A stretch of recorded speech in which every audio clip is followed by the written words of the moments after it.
Olympian खिलाड़ी हमारी अकादमी में बहुत अच्छे ट्रेनर समीर नाथ जी, आपका भी अभिनंदन है, आपका भी स्वागत है।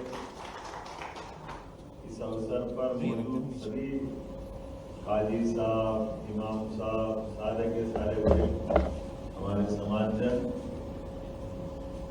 मैं आपसे बात करने के लिए आया था। ये भाषणबाजी चालू हो गई तो मैं बहुत गौर से सुन रहा। हमारी मंत्री जी ने भी बात रखी अच्छे से, और सनवर भाई को तो सनम्बर भाई ना थोड़ा बोलने में अंतर हो जाता है। मैं आपको घर में राजू भी बोलता हूँ, लेकिन मेरा नाम तो सनम्बर ना, सही उच्चारण का महत्व है। आपके बीच में आपने बहुत सारी बातें रखी है, लेकिन ये बात सही है कि वक्त सुधार की अगर हम बात कर रहे हैं तो मैं वक्त के माध्यम से अपने समाज के लिए ये जो अंतर आया इसको समझना चाहता हूँ, देखना भी चाहता हूँ। एक तो ये बड़े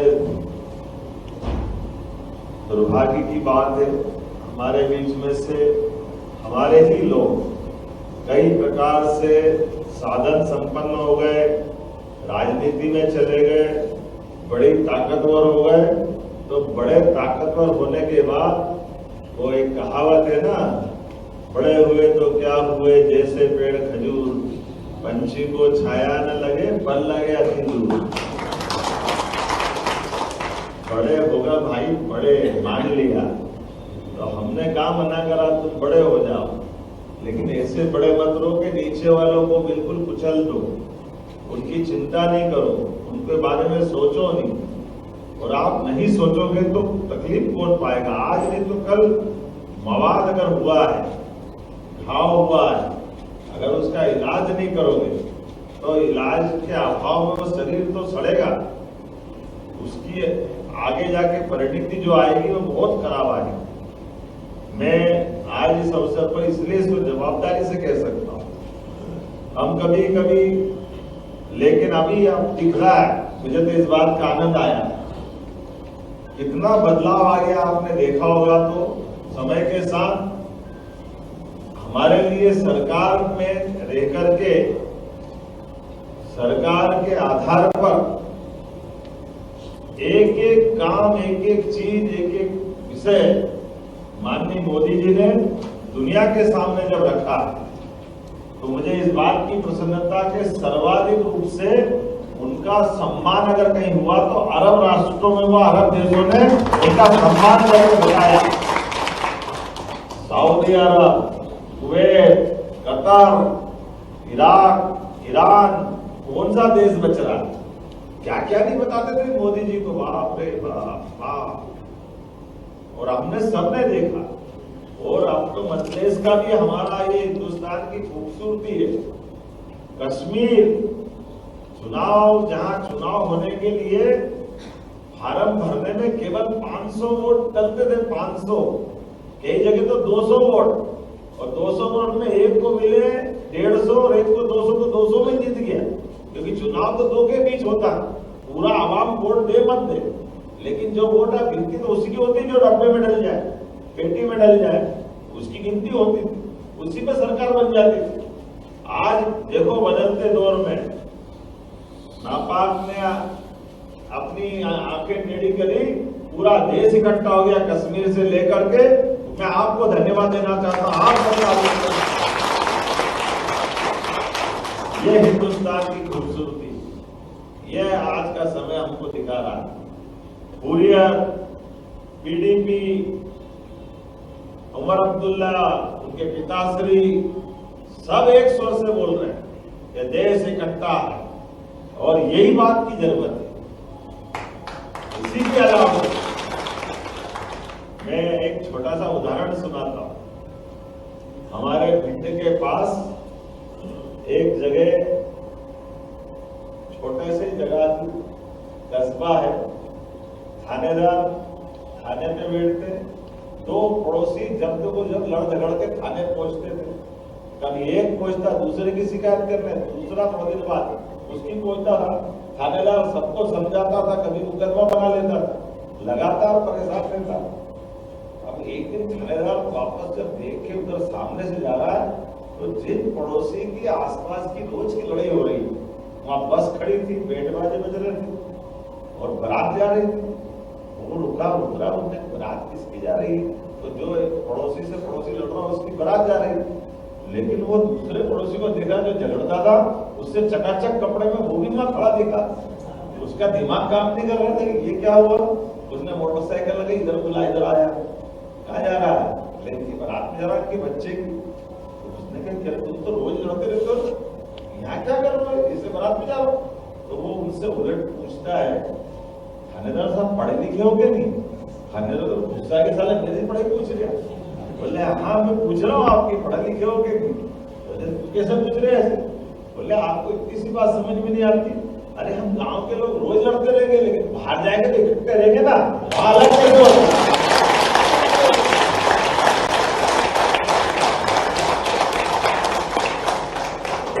बर्तन है, माँ और सास बहू सब रोज लड़ती झगड़ती रहती, तो घर कोई अलग होता है क्या? ये नाटक तो चले करता है। लेकिन ये जो हमारा आनंद है, बाहर का कोई आए, हम सब इकट्ठे हैं, हमारे यहाँ ये बात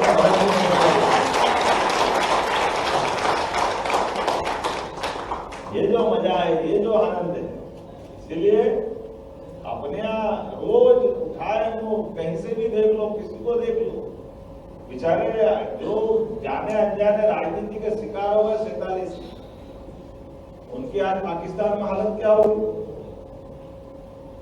पाकिस्तान में इस भरोसे से गए थे, वहां मुहाजिर क्या कहलाते? यही कहलाते कि नहीं कहलाते? अरे यहाँ तो हाजिर है, वहां मुहाजिर हाजिर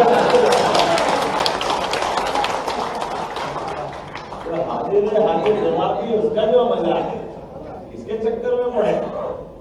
और अब आज तो जो बेचारे भोले बन करके उस चक्कर में आ गए। मुझे तो आनंद आता है इस बात, हम सबकी उन दौर से निकली हुई कहानियां हैं। मैं भी एक बड़े साहब के पास ही रहता हूँ उज्जैन में। तो हमारा अपना पारिवारिक जो वातावरण है वो अलग नहीं। मैं आज के इस अवसर पर वक्फ कानून के माध्यम से, क्योंकि जब मैं जैसे ही अपने घर के पास देखता हूँ तो मेरे को वो सब दिखाई देता है कि कहाँ इस लोकतंत्र में कैसा समय चल रहा है, लोग अच्छे से अच्छे कहाँ तक जा रहे हैं। लेकिन आज के दौर में हमारी ये जो कुछ लोगों की, वो कोई भी समाज का हो, झंझट एक जैसी है, लेकिन बचने की जरूरत है।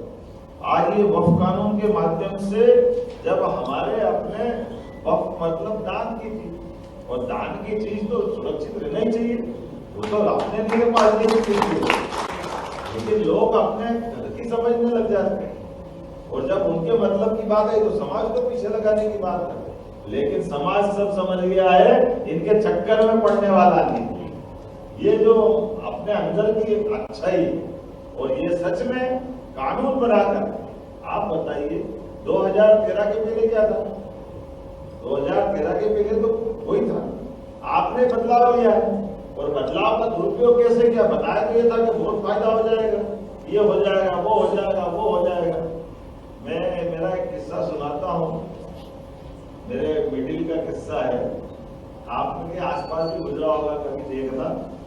एक बार अपने में घर से निकल के स्कूल जा रहा हूँ, और स्कूल जाते में रास्ते में डबरू बजा के मदारी, हमारा बुधवार हाट था उज्जैन में, तो स्कूल से निकलते में देख रहा कि नागोला है, एक सांप है, जो डबरू बजा के देखो देखो मैं क्या सांप लड़ेगा नेवले से, और नेवला को एक डंडा मारे, नेवला रस्सी से बता उछल उछल कैसे जाए, जब सांप छुपा कर रहा, और धीरे धीरे उसने अपना मजमा जमाया, तो मजमा जमाते जमाते उसने कहा क्या सांप लड़ेगा और क्या नेवला काटेगा, देखो आनंद आएगा। मैं सबसे पहले खड़ा हुआ, और धीरे धीरे भीड़ बढ़ती गई, 2, 4, 10, 20, 50, 100, 150, और जैसे ही उसने देखा कि 100, 150 हो गए, अब उसने मदारी ने अपना काम चालू करा। देखो सांप को नेवला खा जाता है, और सांप क्या कुछ भी कर ले, लेकिन नेवले से बराबरी नहीं कर सकती। और नेवला क्यों खा जाता है? क्योंकि इसके दांत मजबूत रहते हैं। और मंजन की डब्बी निकाली कि देखो मेरे पास मंजन की डब्बी है, आपका भी दांत ऐसे हो जाएंगे। और वो मंजन की डब्बी बताते बताते उसने आपकी 5,000 डब्बियां बेच दी। धीरे धीरे मैं पूरे समय खड़ा रहा, आगे पीछे बेचारे जितने लोग देखने आए सांप नेवले का, वो साले बेचारे अपने लिए ढीली करके डब्बी लेते हुए सब चलते बने।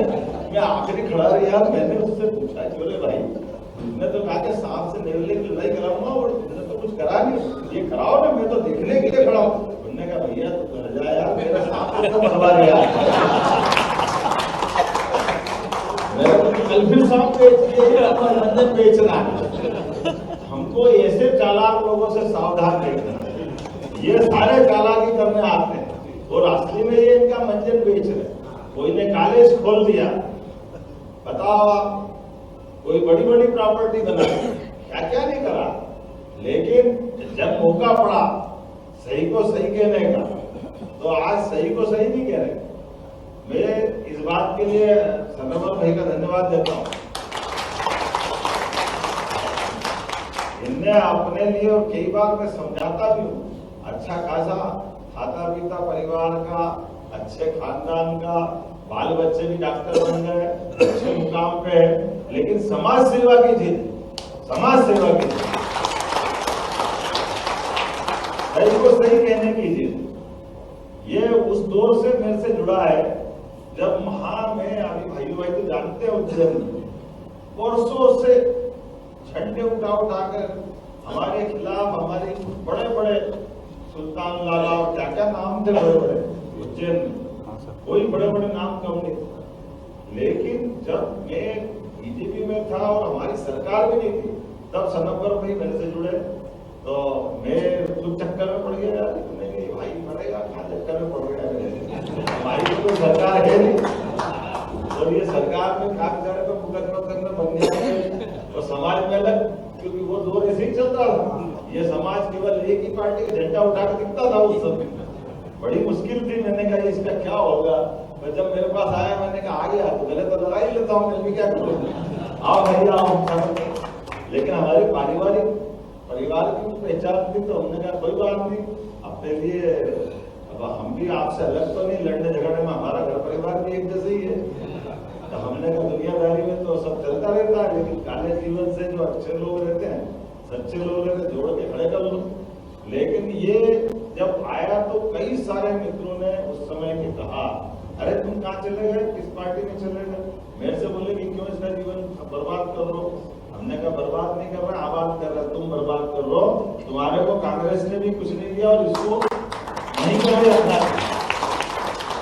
ये पढ़े लिखे अपने ओहदे वाले, और मुझे इस बात की प्रसन्नता कि जब से सरकार बनी, किसी को पद मिले कि नहीं मिले, सनवर भाई को जरूर मिलेगा।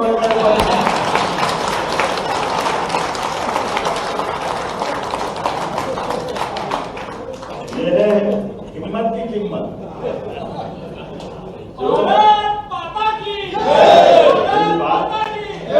इस बात के लिए जो मैंने कहा, आप देखना इस बात, जिसमें योग्यता है, जिसमें क्षमता है, कितना अच्छा लगता। अब्दुल कलाम मिसाइल मैन थे, कितने बड़े वैज्ञानिक, लेकिन राष्ट्रपति बनाया नहीं बेटा राष्ट्रपति जी। ये हमारी पार्टी, अगर योग्यता है, क्षमता है, तो उसका हक देना ये अपना काम है और ये होना चाहिए।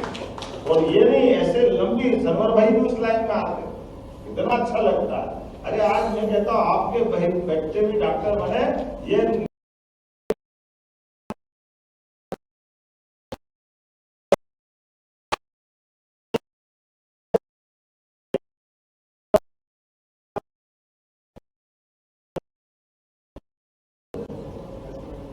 है ना, हज कमेटी का अध्यक्ष बना दे। तो मैंने कहा चलो वहाँ, मैं वहाँ देखने गया तो कोई बैठने की जगह नहीं, पानी की जगह नहीं, बड़ी झंझट। तो हमने कहा यार सनवर भाई तुम का बोल रहे हैं। तो उन्होंने कहा ये हमारे हज कमेटी में, समझा हज कमेटी कोई बढ़िया अच्छा वल्लभ भवन का जैसा भवन सब होगा बढ़िया। गया तो वहाँ तो मैंने खड़े सब लोग बैठे का गए। तो मैंने कहा कि यार मैं यहीं से घोषणा कर रहा हूँ, मैं टूरिज्म का चेयरमैन था, मैंने कल तक सबकी बैठने की व्यवस्था करूंगा, अपन बाकी रखने वाला है। तो शुद्ध पानी का कूलर, बैठने की बिछा, बाकी जो जो इनने मांगा हमने कहा तुरंत देता हूँ। क्योंकि अरे हमारे लिए हज कमेटी मतलब इस पवित्र दर्शन करने जाने का मौका इसलिए क्या। तो अगर मैं बाकी भाइयों की चिंता करता तो अपने भाइयों की चिंता नहीं करूँ, मेरा फर्ज है, मेरे को जाना चाहिए, चिंता करना। हमने तुरंत मना कर दिया। और मेरे को क्या मालूम कि ये आगे बढ़े तो मेरे को बढ़ा जाए, फिर मैं शिक्षा मंत्री हो गया। अब मुझे नहीं मालूम कि ये शिक्षा मंत्री के साथ फिर कब में अध्यक्ष बने, मैं फिर वापस आपके सामने अलग हो गया है। तो अब तो ये बोला जाए अपने प्रदेश में कि आप सबके लिए तो एक अपनी कहावत है, चारों उंगली और सिर। देखो आपको सब याद है, तो पूरे देश के समझे कि नहीं समझे, हम तो सब समझ गए। यही वक्त है, हमारे पास दूसरा कोई रास्ता नहीं है। इसलिए जब हम हंसते खिलखिलाते आपस में बैठते हैं तो कई लोगों की छाती पे सांप लौटते हैं। उनको लगता है कि हम तो जिनको मंजन बेचने के लिए वो याद कर रहे थे ना, सांप नेवला दिखा रहे थे, इनने तो असली हमारा सांप भी पकड़ लिया और नेवला भी छुड़वा दिया। ये तुम कागज के खिलौने से कब तक डराओगे, किसको बेवकूफ बनाओ, कैसे चलाओ? गलत तो गलत है, वो किसी भी धर्म का गलत का साथ कौन देता है, लेकिन गलत भी करोगे और सिर पे बैठोगे दो चीज को उनको समझ में आना चाहिए। इसलिए हमने कहा नहीं, वक्फ दान की संपत्ति, और दान की संपत्ति में उसका समाज के हित में उपयोग होना चाहिए। बच्चियों की शादी कराना, उनको आगे बढ़ाना, ऐसे वो जितने प्रकार के काम हो सकते सब प्रकार के काम करना। ये वक्त में नया कानून का संशोधन है। इसलिए जगदम्बिका पाल आए थे पहली बार मेरे पास, इनने नहीं बोला, लेकिन वो मेरे को ढूंढते आए, बोले आपने यार कुछ करा नहीं करा, आपने क्या अध्यक्ष दिया, क्या काम कर रहे हैं। उन्हें धन्यवाद दिया मैंने, धन्यवाद आप सबको, मंत्री जी को भी, मंत्री जी के लिए भी ताली बजाओ जो। और यहाँ तो टोकरी के आम सभी हापुस आम है, आपके सचिव भी ऐसे मिल गए, पीएस भी ऐसे मिल गए, एक लाइन से मंत्री भी, अध्यक्ष भी, सारे लोग ये काम कर रहे हैं कि अपना पूरे देश में मध्य प्रदेश का बोर्ड आदर्श बोर्ड बना और इसके रिजल्ट सामने निकल। इसलिए मेरे को तो मालूम था, आपने क्या मैं 50 बोलूंगा तो उनके बुला लो, फिर का 100 कर रहे हैं, बुला लो, 150 बुला लो, आप रोको तो सही रुका रहा है तो आते रहेंगे, क्योंकि हमने कुछ गलत करा नहीं। हमारे लिए तो जो अंदर मन में है वही सामने मुंह है, कोई दोहरी बात नहीं, कोई चुनाव नहीं, कोई। लेकिन इन व्यवस्थाओं के आधार पर जिनने वक्त की संपत्तियों पे निगाह गलत डाली, उनको ठीक करने का काम तो अपने बच्चे साथ। जिस संपत्ति के बलबूते पर तथाकथित लोग अपनी कोई दूसरी लड़ाई नहीं, लेकिन जो जिस समाज का है वक्त का सामान उसके पास रहना, ये तो सामान्य बात। और लेकिन अगर इसमें कोई अवरोध आता तो सरकार तो निपटना जानती है, सरकार के हाथ बहुत लंबे, सरकार का छोड़ना है। ये तो हो गई बात, लेकिन जब बोर्ड के लोग बैठे तो कुछ न कुछ तो देना पड़ेगा। आपके लिए मैंने गलती कर दी बोलते हुए कि मैं जब भी आया और आपने कुछ न कुछ मांगा और मैंने दिया। तो आज के इस अवसर पर आपने कहा कि हमारे पास आपने राशि वासी मांगने की बात कही है, पीएस बैठे हैं, तो 150 साल से पुराना बोर्ड का कार्यालय है, बिल्कुल बनाएंगे, बढ़िया बनाएंगे।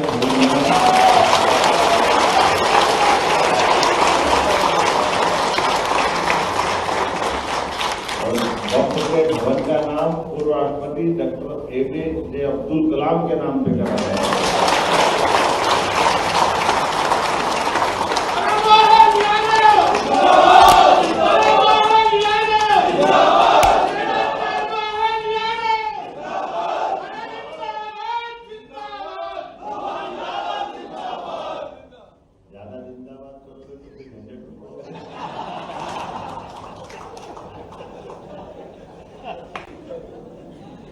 तो आपके साथ पहले से ही मेरे आपने एक तरह से अपने इस व्यवस्था में आपने कहा कि हमारे कर्मचारियों के वेतन भत्ते की दिक्कत है। निश्चित रूप से इसका निराकरण निकालेंगे। पीएस को यहीं से निर्देश दे रहा हूं। और जो वक्फ बोर्ड द्वारा इन्होंने कहा कि हमारा तो जो राशि देते उसमें ही हो जाएगा, तो फिर क्या परेशानी। निश्चित रूप से इसका नहीं समाधान करते हैं, इसका मदद पूरी करेंगे। अपने हिसाब से कोई दिक्कत नहीं आएगी। वक्फ की संपत्तियों को, भूमियों को, इनके उपयोग के लिए समाज की दृष्टि से भारत सरकार, देखो माननीय मोदी जी, अगर अपन वक्फ संपत्तियों के आधार पर योजना बना के भेजेंगे तो 60% राशि वो देंगे, केवल 40% अपने को मिलाना। तो ऐसे में भारत सरकार दे रही तो हमको क्या करना। ये जो अपने लिए 60% राशि आप बिल्कुल प्रस्ताव बनाओ, 40% हम मिलाएंगे। माननीय मोदी जी से 60% और पूरे प्रदेश में लगाना, जहाँ से लोग आए वहां तक नहीं आए वहां भी लगा देना, ताकि उनको अच्छा काम तो सबको दिखाना। हमारे लिए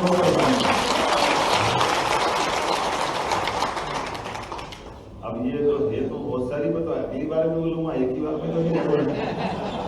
अगली बार भी तो आना है, आना कि नहीं आना। देखो आप आए तो आज मौसम कितना सुहाना हो गया। आज अपने लिए बिल्कुल अलग प्रकार का माहौल है। मेरे अपनी ओर से एक बार फिर आप सबका अभिनंदन, बहुत बहुत धन्यवाद।